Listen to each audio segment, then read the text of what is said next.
Most of us have money to buy some sort of gun, and guess what? This one is a $200 revolver, give or take a few bucks. How can you beat that? $200 for an RIA M200.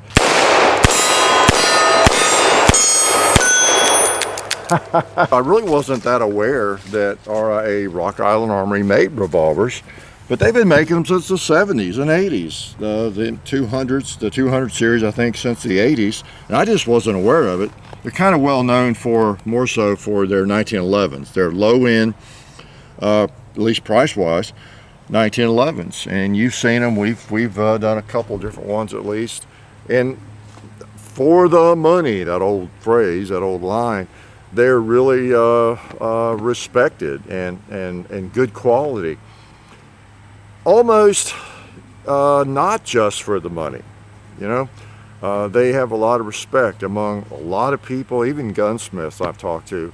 They've talked about how they might be, I won't say best, you know, that's subjective, but they definitely are one of the best buys for the money in a 1911.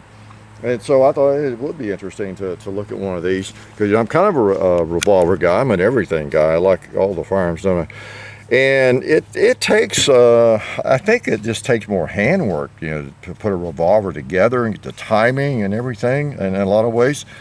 And so far, it felt a little rough when we first got it, and we learned that you can't start putting pressure on that cylinder at all when you open up the latch. I can just loosen it up some now, and it was like, hey, I can't get the cylinder out. Well, you just got to pull it back and then move it, you know. And now it's loosened up a little bit, so it was a little bit tight when we got it. So you know, it doesn't seem to be any issue there now, and there actually wasn't much of an issue even at the beginning. You just had to pull back the lever there and then bring it out, so like you're supposed to do anyway.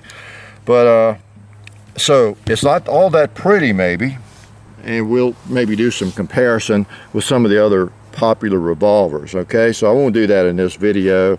I didn't drag out a bunch of my revolvers or anybody else's, and we're not going to do a lot of comparison.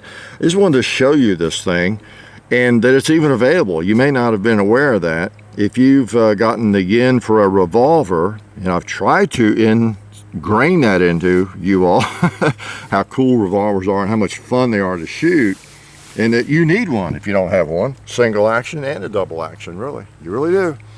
Because there's just, well, there's a lot of firearms that are fun at the range, but a revolver is one of them for certain.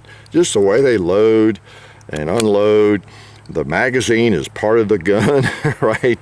It's called a cylinder and chambers, and you just load it up and shoot it. Let's see if it'll feed hollow points. You want to? Let's put a couple of them in, as in 6.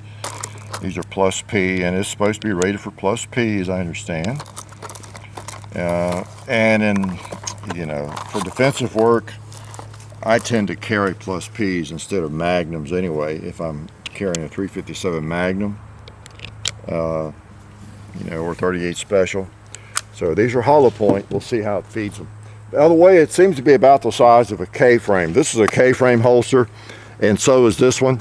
And I'll show you later when it's empty, but it fits both these holsters. Just seems to be pretty snug and just right.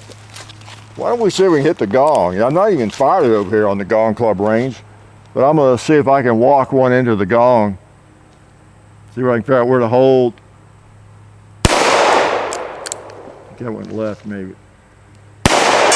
All right, it's gong worthy. Let's see if it's hog worthy.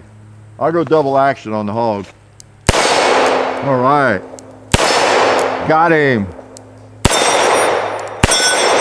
Nice. Click, click, click. 200 bucks. Pretty amazing for a revolver, I'll have to say.